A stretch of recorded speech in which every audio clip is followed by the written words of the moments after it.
Hi everyone, it's Kathleen.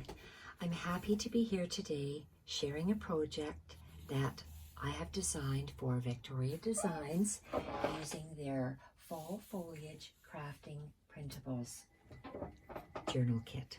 So we are going to create this journal from scratch. We are using file folders, 2 file folders for the outside cover, which will be covered with Tim Holtz fabric. Inside these foldable flaps, on the left-hand side will be a removable folio, and on the right-hand side will be a removable writing journal. Let's get started. 2 file folders, like this. Here in Canada, we have different lengths of file folders and different configuration of file folders. Some tabs are on the top, and some are on the sides. I've chosen a file folder that I would like with a side tab. This is a long file folder that I will be cutting down. The final measurement that we need for a file folder, we need to make sure that your file folder is 9.5 inches tall by 12 inches wide. We need a scoreboard to make things easier, and I use a Martha Stewart score pal, and I want to take my tabbed portion of my file folder and put it along the left side, and that's where I'm going to start to do my measuring from. My fold down flap is going to be 4.5 inches wide, so I'm going to score at the 4.5 inch mark. I would like a 1/2 inch spine, so I'm going to score at 4 3/4 and then at 5 inches. That will give me a 1/2 inch spine. Inside, I would like 4.5 inches for my flap to fold down inward on itself. So that brings me to the 9.5 inch mark and score. I would like a spine for my totally embellished journal to be 1.5 inches.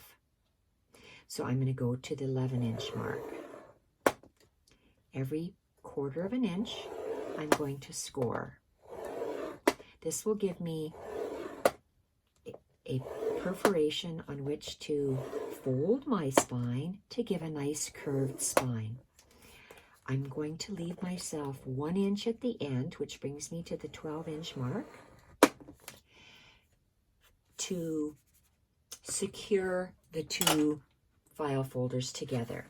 So you're going to do that with 1 file folder, and then you're also going to do it with the second file folder.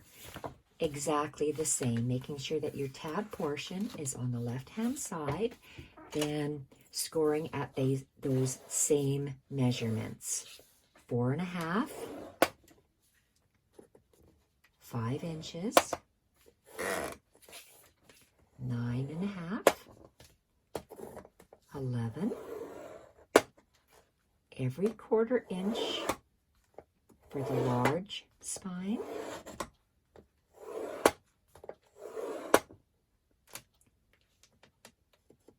again, and every 1/4 inch in this 1/2 inch spine. We left off at the 11 inch, and we're going to leave ourselves an extra 1 inch to attach the 2 file folders together. So we are going to take a pair of scissors.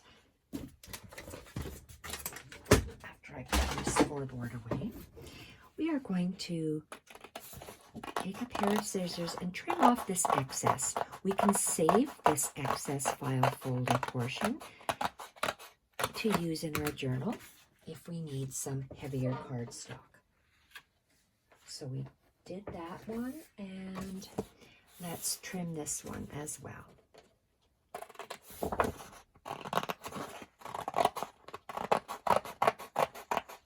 You can never have too large of a spine, and if it is scored at every 1/4 of an inch. It gives a nice rounded spine, so it can shrink down if you have fewer pages, or it can extend if you have larger pages, more pages inside.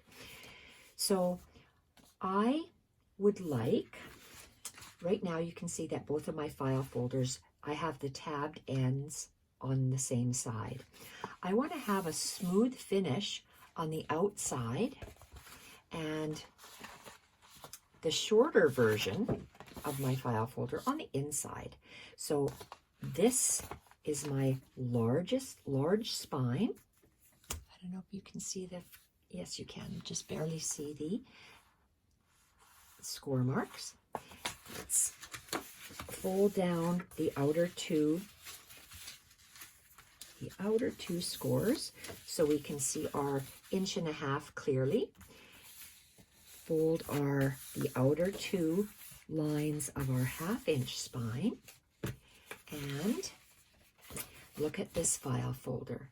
We want to have the tab on the left hand side, but we want to have what I'm going to call the smooth portion on the outside and the shorter portion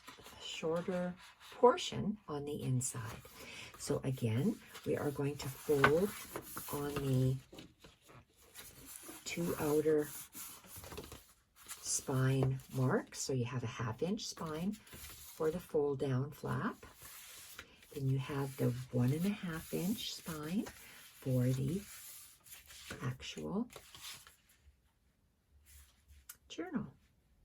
So I'm going to lay, just make sure I'm in screen. I have my score marks for the 1.5 inch spine, and I'm going to lay these. This is my spine, 1.5 inches. So is that. I'm going to lay it one on top of the other, and I'm going to secure my ends with some alligator clips just to help me with my sewing. And then I'm going to see if my lines line up at the bottom. So we're extending the file folder to give us the 2 flaps. So I'm going to take, I wanted to make sure I folded this out of the way so it curves in my sewing machine. I'm going to tuck it in my sewing machine, start at the edge. I'm going to sew straight, back up, and sew straight again, all the way down and back up. I'm going to sew on one outside of the spine score mark, and I'm going to sew along the second, or well, on the 2 outside. So the first spine mark and the last spine mark, which is the score, the first score line and the last score line. I'm going to sew it, and I'm going to do the same thing for this little portion of our flip out. You'll more easily see it on this one, which I have already sewn for you.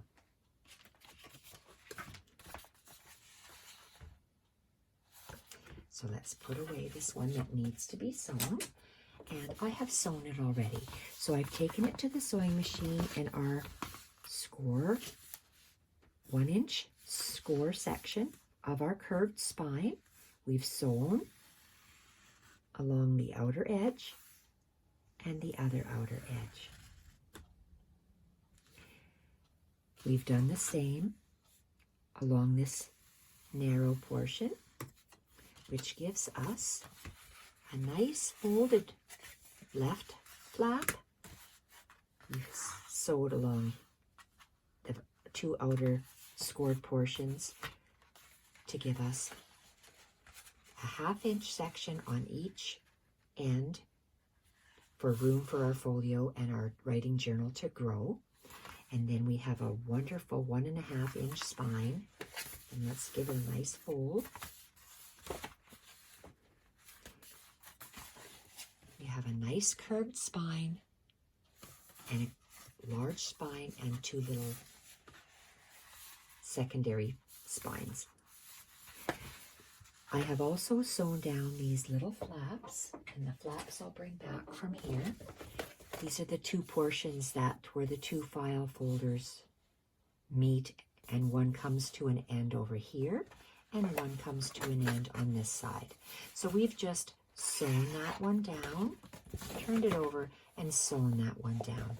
I feel more secure sewing my cover than I do gluing it. So I use a sewing machine because I like to sew. If you don't have a sewing machine, use a very strong glue like Fabri-Tac or a very strong tacky glue. So this is our cover. It's nice and strong. It fits nice in our hands because it's a curved spine and we have room to grow in the two sections. So I'd like to cover the outside cover with fabric. And I have pre-torn this piece of fabric, and I tore it to, let's see, it should come, it's hard working around this little camera mount that I have, and I've extended the fabric just about maybe 1/4 of an inch across all edges, the top, the bottom, and I think the side, when I tore it, it tore just a hair smaller. So the sides of my fabric, you can't see everything, let's just work on this one side here. The fabric extends 1/4 of an inch taller than the file folder and 1/4 of an inch lower than the file folder, and it's going to come right to the edge of this file folder, and we're going to see this manila portion. I'm going to use a glue stick to temporarily hold down my fabric before I take it to the sewing machine and sew. So right now I am just attaching a glue stick to the file folder, and I will be sewing all the way around. So I need to make sure that I'm extended 1/4 of an inch higher than the file folder and 1/4 of an inch lower than the file folder. Now I'm going to pull my fabric,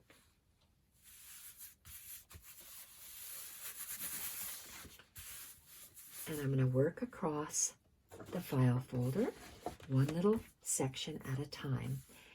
Yes, I'm going to put it in the spine section and glue, and I'm also going to put glue all throughout each section, one section at a time, and pull the fabric all the way across to make sure it is smooth.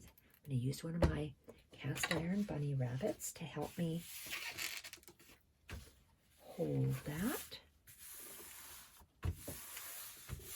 And I'm just smoothing it with my hand. And where did we leave off? Right here. And you keep doing one section at a time until we get the fabric laid down on the outside cover. I'm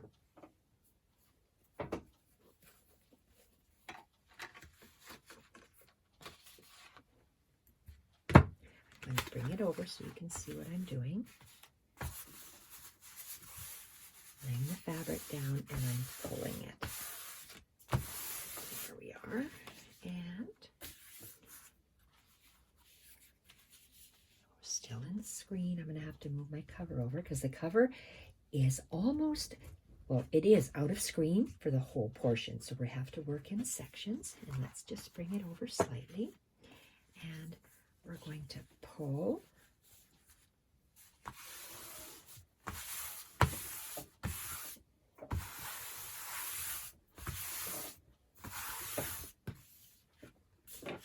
Down the spine and across the back of the last back panel.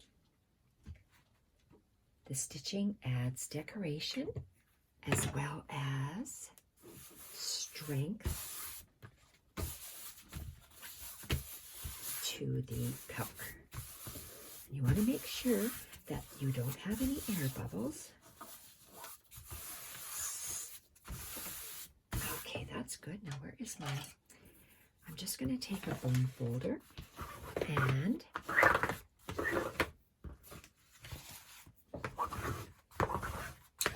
make sure that I work out all the air bubbles. So this is nice. I like how this turned out. So when it's... I don't want to fold it because it'll pull... If I pull it, it pulls the fabric away from the exact edge, but it's going to look gorgeous when it's done. Love all the pattern that's on here. So we're going to do the exact same thing on the inside. Making sure there's no air bubbles. And this is the inside. The inside will have another panel of fabric, the same size, that will sit like this. So I am going to do the exact same thing by applying some glue, a glue stick, because it's just going to temporarily hold this in place while I place it down, and then we're going to go to the sewing machine. Whoops. Oh, wow. Look at how soft my glue is. Oh, my goodness. Holy. Oh, boy. I got lots of glue in there. I shouldn't be running my glue stick that direction, obviously. Okay. Let's take some of that glue back into my dispenser here, and let's work upwards. Boy, oh boy, is that ever soft. Usually you have to work fairly quickly with a glue stick, and I do not want it to be gobbledygook in any way. So I'm just going to make sure it's all spread out nice and smooth, and I'm going to lay down this fabric.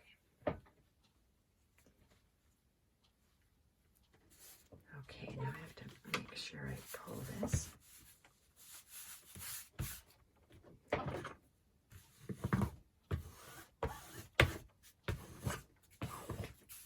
Perfect.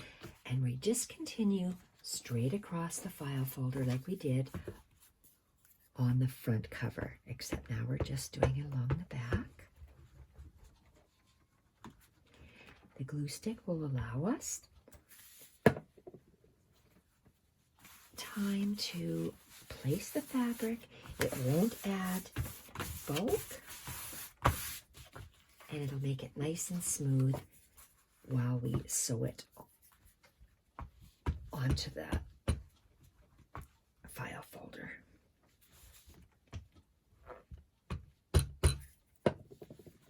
These colors really match the fall kit, and I was happy that I had just this little leftover bit to use for this project. I like to use fabric and lace trims in my projects because I absolutely love snippets, and I love a fully decorated journal. I'm going to leave not a completely naked, because I can't do that, but I will leave lots of room to write in the writing journal that we have in here, and I will also leave lots of room in the main part of the decorative journal for you to create on as well. I'll be using a variety of papers, watercolor papers, mixed media papers, and sketch papers. See, if you didn't place it right down exactly, you can pull it back, and reposition your fabric. So that's nice. I like how the file folder is sticking out of one edge. And we are good. The next step is to take this to the sewing machine and stitch around. You're going to be stitching on the right side of on the front of your cover, and I usually start at the bottom and I sew all the way around the file folder, and I do a second curved stitch. I call it wonky stitching. I like it, just a silly stitch. Then I'm going to turn and I'm going to feel where my creases are, and in the 1/2 inch section of the spine, I'm going to sew straight down the middle with the sewing machine. I'm going to find my 1.5 inch section of my spine, and I'm going to sew down the center of that. And I'm going to find this last 1/2 inch spine and sew down the center of that too. In the next video, or actually it may be all combined into one. The next time you see me, it'll be all sewn together.